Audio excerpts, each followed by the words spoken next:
नमस्कार, बहुत स्वागत है आपका। आप देख रहे हैं टीवी 100। मैं हूं आपके साथ अंकिता देगी।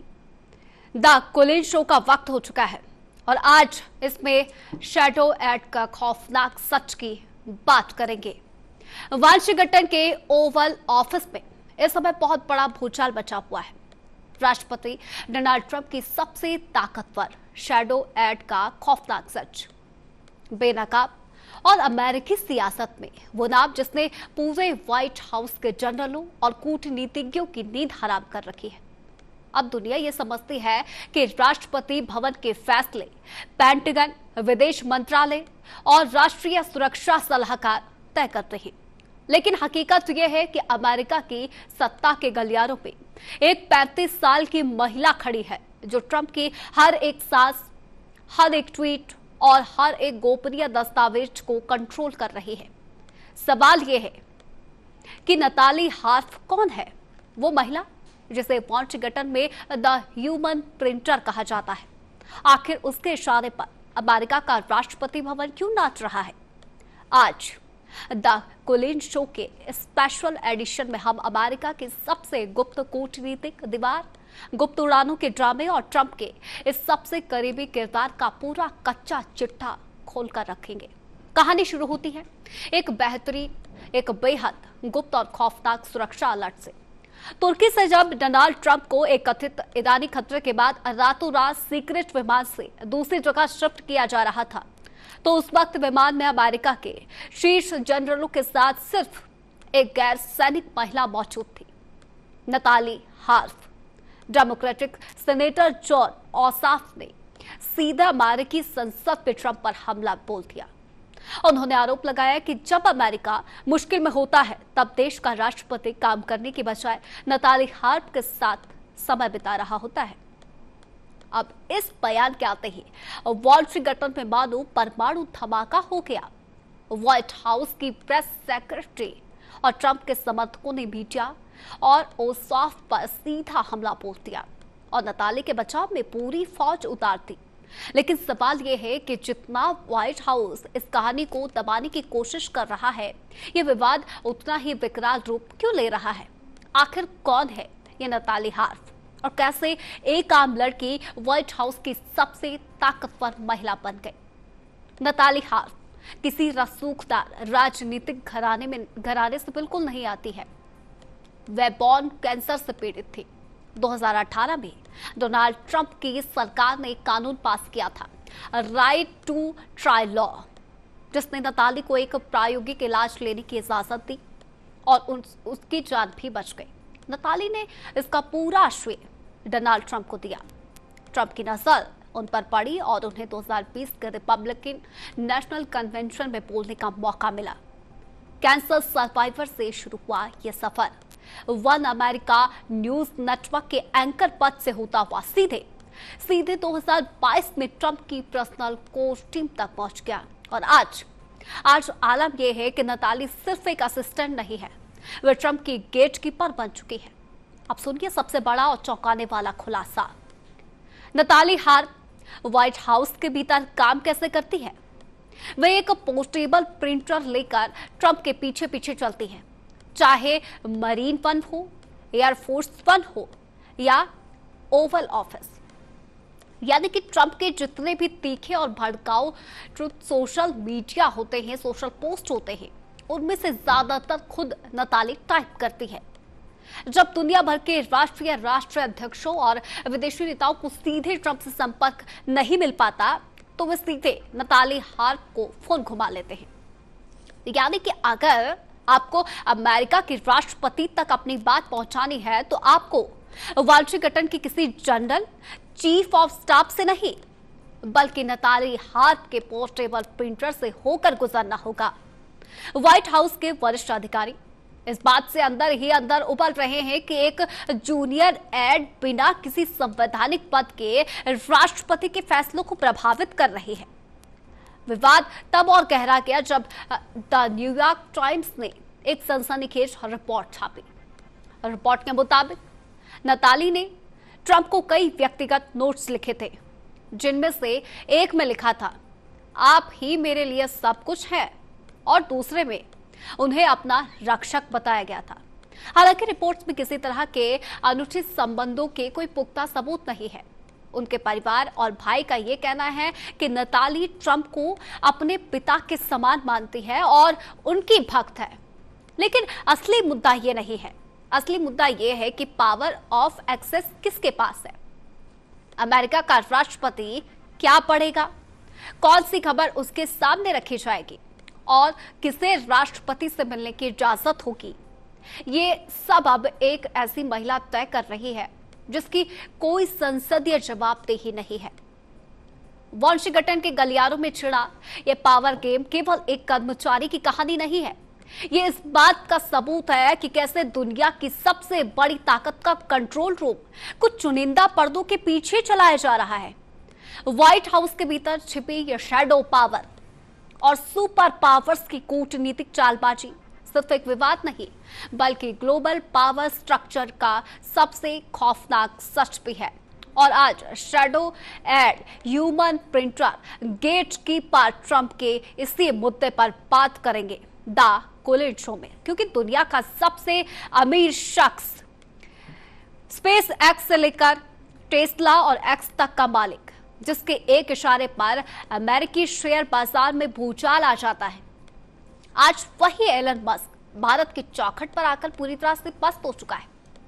टेस्ला की प्रीमियम इलेक्ट्रिक कारें हों, अंतरिक्ष से 11,000 सैटेलाइट्स के जरिए इंटरनेट देने वाला स्टारलिंक हो, या फिर सोशल मीडिया पर एक छत्र राज करने वाला प्लेटफॉर्म एक्स, एलन मस्क का कोई भी साम्राज्य भारत के सख्त कानूनों, नियामक एजेंसियों और जागरूकता उपभोक्ताओं के सामने काम नहीं कर पा रहा है। सवाल यह है कि दुनिया भर की सरकारों को अपने इशारों पर नचाने वाला ये खरबपति बिजनेसमैन भारत में आकर क्यों घुटनों पर आ गया? क्यों नहीं दिल्ली के कड़े रुख ने मस्क की कमर्शियल रणनीति की धज्जियां उड़ा दी है।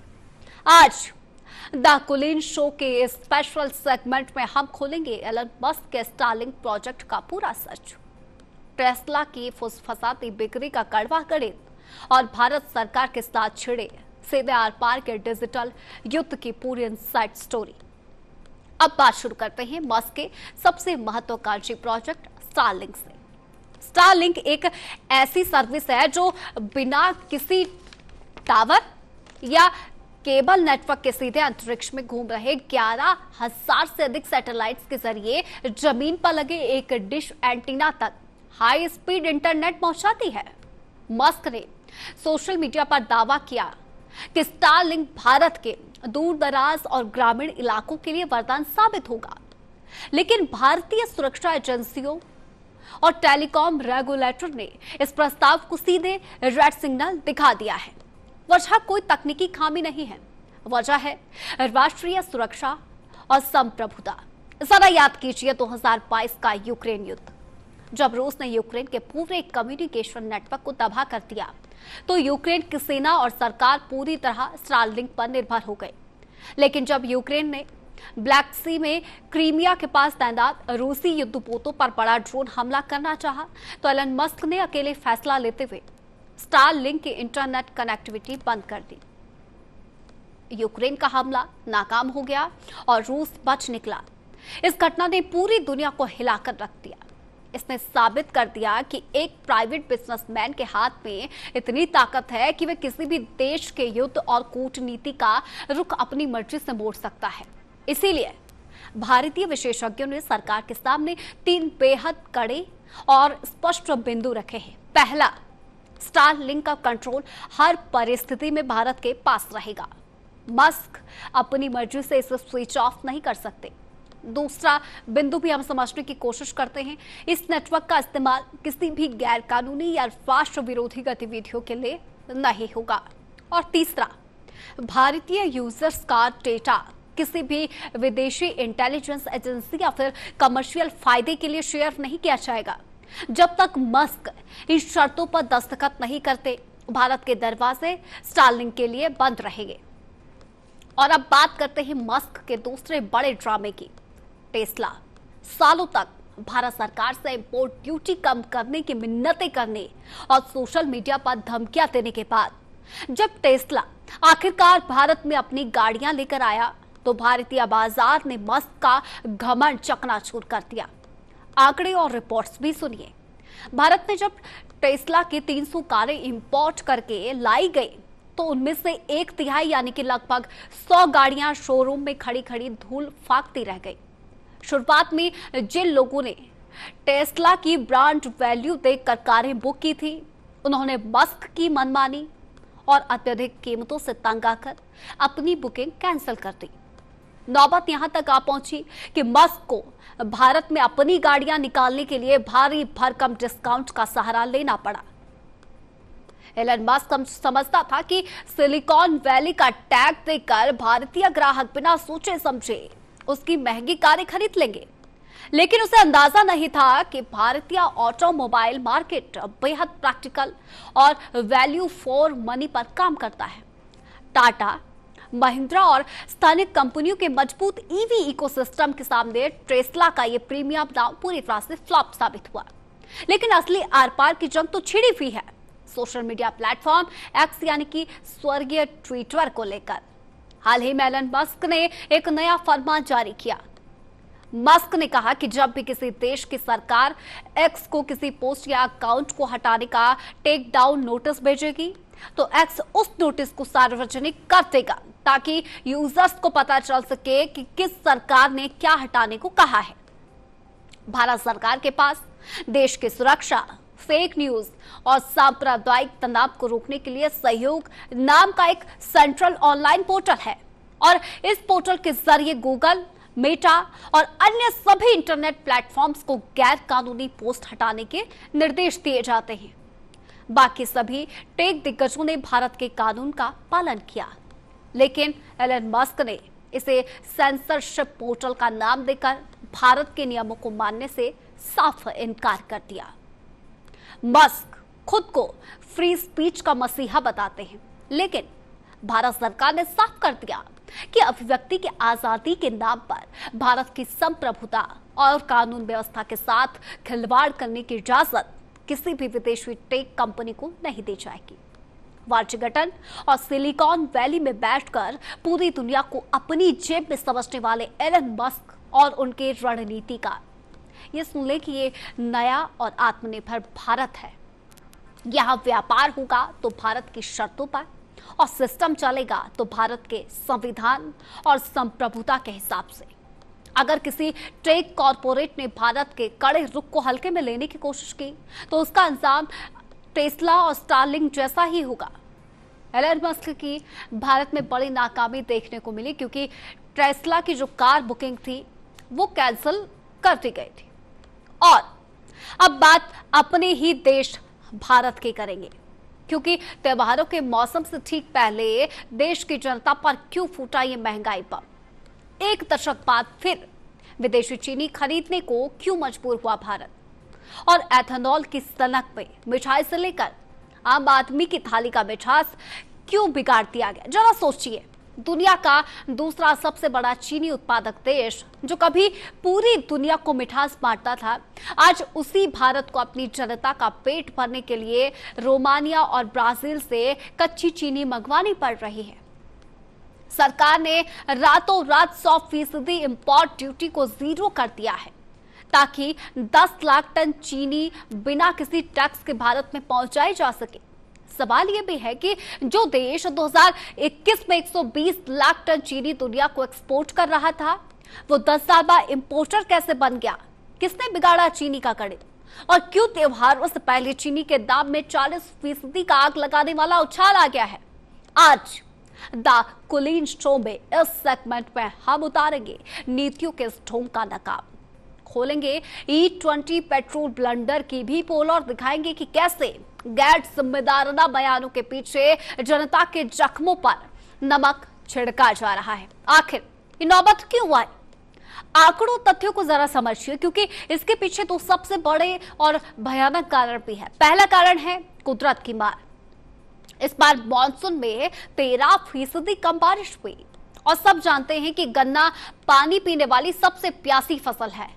लेकिन दूसरा और सबसे घातक कारण कुदरत नहीं बल्कि सरकार की नीति E20 पेट्रोल है।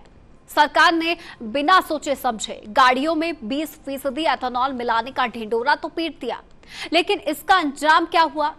देश में बनने वाले कुल एथेनॉल का 1/3 हिस्सा सीधे गन्ने के रस में खींचा जा रहा है। यानी जिस गन्ने से देश के लिए चीनी बननी चाहिए थी, उसे पेट्रोल में मिलाया जा रहा है। नतीजे आपके सामने हैं। गन्ना चला गया एथेनॉल में, बाजार में चीनी घट गई और महज 2 महीने के भीतर चीनी की कीमतें 40% तक उछल गई। और मजे की बात तो यह है कि जिस E20 पेट्रोल के लिए चीनी की कुर्बानी दी जा रही है, उसमें देश की जनता भी खुश नहीं है। गाड़ियों का माइलेज गिर रहा है, इंजन खराब हो रहे हैं और उधर रसोई में मिठाई का दाम आसमान छू रहा है। ये नीति है या जनता की जेब पर डकैती? अब सुनिए इस पूरे खेल का सबसे खौफनाक आंकड़ा जो केंद्र सरकार और खाद्य मंत्रालय की नींद उड़ाए हुए है। अक्टूबर से भारत पे चीनी का नया सीजन शुरू होता है। सरकार का नियम है कि नए सीजन में एंट्री से पहले देश के पास मजबूत रिजर्व स्टॉक होना चाहिए। 2024 में हमारे पास 85 लाख टन चीनी का रिजर्व था।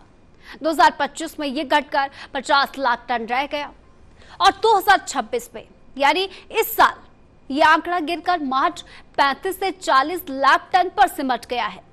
140 करोड़ की आबादी वाले मुल्क में चीनी का बफर स्टॉक आधा हो चुका है। घबराहट में सरकार ने अब जमाखोरी रोकने के लिए फरमान जारी कर दिया है। कोई भी फैक्ट्री या कारोबारी 15 दिन से ज्यादा का स्टॉक नहीं रख सकता। अगर स्थिति इतनी सामान्य थी तो व्यापारियों पर छापे मारने की नौबत क्यों आ गई? क्यों एथेनॉल के लिए दिए जाने वाले गन्ने की सप्लाई पर रोक लगाने के लिए प्रस्ताव बनाने पड़ रहे हैं? लेकिन जब देश की जनता महंगाई से तड़प रही है तो हमारे नेताओं का रवैया आखिर क्यों है? क्या है? क्या बिहार के एक मंत्री महोदय का बयान भी सुनिए और उनके विवेक पर सिर पीट लीजिए जब उनसे पूछा गया कि चीनी महंगी क्यों हो रही है और इसकी किल्लत क्यों है, तो मंत्री जी फरमाते हैं कि चीनी की महंगाई से कोई फर्क नहीं पड़ता, क्योंकि देश में शुगर और डायबिटीज के मरीज बढ़ रहे हैं, इसीलिए लोग चीनी कम खा रहे हैं। क्या इस देश के नीति निर्माता इतने असंवेदनशील हो चुके हैं? जनता की जेब कट रही है, गरीब के बच्चे के दूध में चीनी डालने की हैसियत खत्म हो रही है और ये नेता डायबिटीज का बहाना बनाकर अपनी नाकामियों पर पर्दा डाल रहे हैं। आंकड़ों की हेराफेरी करने वाले और जनता को बेवकूफ समझने वाले नीति निर्माता ये भी सुन लें कि ये 140 करोड़ देशवासियों के हक का सवाल है। अगर एथेनॉल की सनक और खराब नीतियों की वजह से आम आदमी के त्योहारों की मिठास छीनी गई तो ये देश आपको कभी भी माफ नहीं करेगा। महंगा का ये खौफनाक सच सिर्फ एक आर्थिक रिपोर्ट नहीं बल्कि आम जनता के संघर्ष की सबसे बड़ी आवाज है। E20 नीति से भारी किल्लत हुई है और आज देश चीनी पर सवाल पूछ रहा है, क्योंकि चीनी और E20 एथेनॉल को लेकर सवाल उठ रहे हैं। लेकिन और अब आपको सीधा लिए चलते हैं उस महत्वपूर्ण सवाल की तरफ, क्योंकि नेताओं का साफ तौर पर यह कहना है कि भारत में डायबिटीज के मरीज बढ़ रहे हैं, इसीलिए चीनी बढ़ा दी गई है, चीनी का दाम बढ़ा दिए गए हैं। अब बात करेंगे जल डमरू मध्य की। जल डमरू मध्य की बात इसलिए करेंगे क्योंकि एक तरफ जहां से पूरी दुनिया के लिए तेल का एक विशाल भंडार होकर गुजरता है और आज उस पर इतिहास का सबसे बड़ा संकट मंडरा रहा है। जी हां, फारस की खाड़ी में महाशक्तियों के बीच अब आर पार की जंग देखने को मिल रही है। तेहरान से खौफनाक रिपोर्ट सामने आई है क्योंकि वाशिंगटन से उठी वो भड़काऊ चिंगारी जिसने पूरी दुनिया के एनर्जी सेक्टर की गर्दन मोड़ कर रख दी है। ईरान के सुप्रीम नेशनल सिक्योरिटी काउंसिल ने दुनिया के सबसे बड़े तेल मार्ग यानी कि स्ट्रेट ऑफ हॉर्मुज पर ताला जड़ते हुए साफ कह दिया है कि जब तक अमेरिका अपना रवैया नहीं सुधारेगा, जब तक कूटनीतिक धोखा देना बंद नहीं करेगा, तब तक हॉर्मुज का यह दरवाजा किसी कीमत पर नहीं खुलेगा। दूसरी तरफ आंख में घी डालते हुए अमेरिकी राष्ट्रपति डोनाल्ड ट्रंप ने हॉर्मुज स्ट्रेट को न्यू यूएस टेरिटरी यानी कि अमेरिका का नया इलाका घोषित कर दिया है। दुनिया के नक्शे पर एक ऐसी संकरी समुद्री पट्टी जो बंद हो जाए तो आपके घरों का चूल्हा बुझ जाएगा, गाड़ियों के पहिए थम जाएंगे और ग्लोबल इकोनॉमी भर भरा कर गिर जाएगी। इसे कहते हैं स्ट्रेट ऑफ हॉर्मुज। हॉर्मुज सिर्फ एक समुद्री रास्ता नहीं है, ये पूरी दुनिया की एक एनर्जी लाइफलाइन है। पूरी दुनिया इसको एक एनर्जी लाइफलाइन मानती है, कहती है। अब आंकड़ों का गणित जरा समझिए। दुनिया की कुल खपत का लगभग 20% यानी कि हर दिन 2 करोड़ से 2.1 करोड़ बैरल कच्चा तेल और लिक्विफाइड नेचुरल गैस यानी कि एलएनजी इसी रास्ते से होकर गुजरती है। समुद्र के रास्ते होने वाले कुल ग्लोबल ऑयल ट्रेड का लगभग 1/4 हिस्सा हॉर्मुज की इसी संकरी पट्टी से तय होता है। और इसका सबसे बड़ा झटका किसे लगता है? एशिया को। हॉर्मुज से होकर गुजरने वाले कुल तेल का सिर्फ 80% से अधिक का हिस्सा एशियाई देशों, मुख्य रूप से भारत, चीन, जापान और दक्षिण कोरिया को जाता है। अकेले भारत अपनी कुल जरूरत का लगभग 50% कच्चा तेल इसी रास्ते से आयात करता है। अब सवाल यह है कि क्या ट्रंप के इस अहंकार और ईरान की नाकाबंदी से दुनिया भर में क्रूड ऑयल के दाम 150 प्रति बैरल पार कर जाएंगे? क्या भारत, चीन और पूरे एशिया की अर्थव्यवस्थाएं इस वैश्विक मंदी की आग में भस्म होने जा रही हैं? कहानी के 2 मुख्य किरदार हैं, वॉशिंगटन और तेहरान। ईरान के सुप्रीम नेशनल सिक्योरिटी काउंसिल के सचिव मोहसिन रेजाई ने अमेरिकी प्रशासन की धज्जियां उड़ाते हुए कहा कि अमेरिका ने कूटनीतिक टेबल पर ईरान को धोखा दिया है। रेजाई का सीधा आरोप है कि अमेरिका अपनी जिम्मेदारियों से भाग रहा है और आर्थिक पाबंदियों की आड़ में ईरान की घेराबंदी करना चाहता है। तेहरान ने साफ कर दिया है कि वह अमेरिका के इस चौतरफा आर्थिक और सैन्य दबाव के सामने घुटने नहीं टेकेगा। और अब जवाब में डोनाल्ड ट्रंप क्या कर रहे हैं? ट्रंप ने सोशल मीडिया पर एक भड़काऊ तस्वीर साझा की जिसमें हॉर्मुज स्ट्रेट के समुद्री जल को अमेरिकी संप्रभुता का हिस्सा बताया गया। ट्रंप दावा कर रहे हैं कि चूंकि अमेरिका नौसेना वहां तैनात है, इसलिए वह पूरा समुद्री मार्ग अब अमेरिका इलाका है। तेहरान ने इसे ट्रंप की मानसिक हताशा करार देकर खारिज कर दिया है। लेकिन इस राजनीतिक दांवपेच का असर पूरे वैश्विक शक्ति संतुलन पर पड़ रहा है। लेकिन इस जंग का सबसे खौफनाक नतीजा तेल की कीमतों से भी आगे जा चुका है और वो है परमाणु हथियारों की नई रेस। ईरानी सुरक्षा सचिव मोहसिन रेजाई ने दुनिया को चौंकाने वाला बयान दिया है। उन्होंने कहा कि ईरान एनपीटी यानी न्यूक्लियर नॉन प्रोलिफरेशन ट्रीटी का सदस्य होने के नाते लगातार अपने परमाणु ठिकानों की जांच करवा रहा था। इसके बावजूद अमेरिका ने ईरान पर हमले किए। अब दुनिया भर के छोटे और मध्यम देश ये समझ चुके हैं कि अमेरिका की गुंडागर्दी से बचने का एक ही रास्ता है, परमाणु बम हासिल करना। ट्रंप के इसी सनकी कदम ने दुनिया के सुरक्षा ढांचे की धज्जियां उड़ा दी है।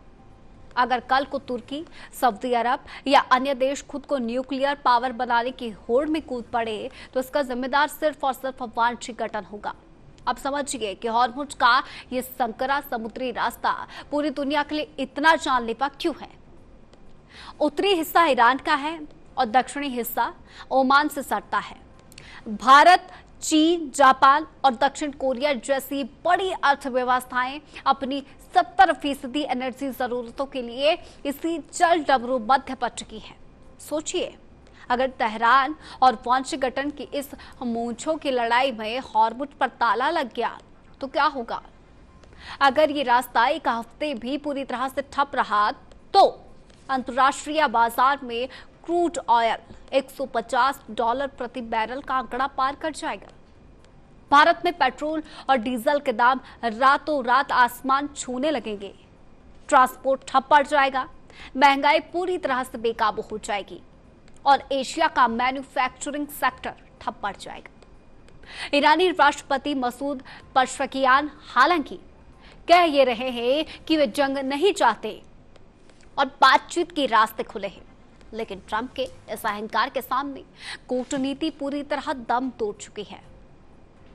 फारस की खाड़ी में बारूद बिछाने वाले और दुनिया की अर्थव्यवस्था में आग लगाने वाले सुपर पावर्स इतने गैर जिम्मेदार क्यों हो रहे हैं? आखिर क्यों इस गंदी सियासत की कीमत आज पूरी दुनिया की बेकसूर आवाम चुका रही है? अगर मूंछों की इस नफरती लड़ाई में हारमूज की नस दबी तो तबाही का तूफान सिर्फ तेहरान या वाशिंगटन तक सीमित नहीं रहेगा, बल्कि पूरी इंसानियत का गला घोंट देगा। ग्लोबल वॉर का ये मुहाना और एनर्जी सेक्टर की ये जंग अब केवल कूटनीतिक खींचतान नहीं रहे, बल्कि सीधे तीसरे विश्व युद्ध की खौफनाक दस्तक बन चुकी है। हॉर्मुज पर तेहरान की सख्ती है, लेकिन अमेरिका अपनी जिद पर अड़ा हुआ है। दशकों से जिस अमेरिका की छाव में बैठकर दुनिया के बड़े बड़े मुल्क अपनी सुरक्षा की सांस ले रहे थे, आज वही अमेरिका अपने अहंकार में डूबा हुआ है। आज वही अमेरिका अपनी छत्र छाया से उन देशों को हटा रहा है। आज जल डमरू मध्य हॉर्मुज स्ट्रेट को बंद कर दिया गया है। अमेरिका ने अपने ही सहयोगी के बीच में ऐसा छुरा घोंपा है कि पूरा वैश्विक सुरक्षा ढांचा भरभरा कर गिर गया है। वाशिंगटन से उठी सनक की वो आंधी जिसने टोक्यो से लेकर सेओल तक और नाटो के यूरोपीय मुख्यालयों तक खौफनाक सनसनी फैला दी। डोनाल्ड ट्रंप ने अमेरिका के सालों पुराने सहयोगियों को धोखा देते हुए साफ अल्टीमेटम दे दिया है, या तो वाशिंगटन की हर सख्त शर्त मानो, रक्षा बजट का भारी भरकम पैसा चुकाओ, या फिर अपनी सुरक्षा का इंतजाम खुद करो। नाटो के सहयोगी देशों को स्कूली बच्चों की तरह क्वेश्चनियर थमाया जा रहा है और उनसे वफादारी के ट्रस्ट लिए जा रहे हैं। यूरोपीय देश अपमान का ये कड़वा घूंट पीने को मजबूर है और उनका भरोसा अमेरिका से पूरी तरह उठ चुका है। इंडो पैसिफिक रीजन में तो अमेरिकी प्रशासन ने धोखेबाजी की सारी हदें पार कर दी है।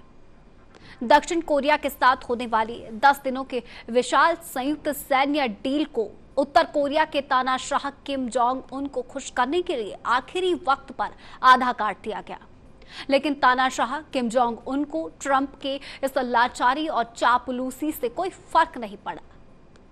किम की बहन ने ट्रंप के इस कदम को पूरी तरह बेमतलब और हंसी का पात्र करार दिया और उत्तर कोरिया ने जवाब में 10 घातक बैलिस्टिक मिसाइलें समंदर में दागकर अमेरिका को उसकी औकात दिखा दी। इस कूटनीतिक तमाशे से खौफजदा होकर दक्षिणी कोरिया के राष्ट्रपति ने ऐतिहासिक फैसला लिया। ऐलान कर दिया है कि उनकी सेना अब अपना वॉर टाइम ऑपरेशनल कंट्रोल यानी युद्ध के समय का सैन्य नियंत्रण सीधे अमेरिका से वापस छीनेगी।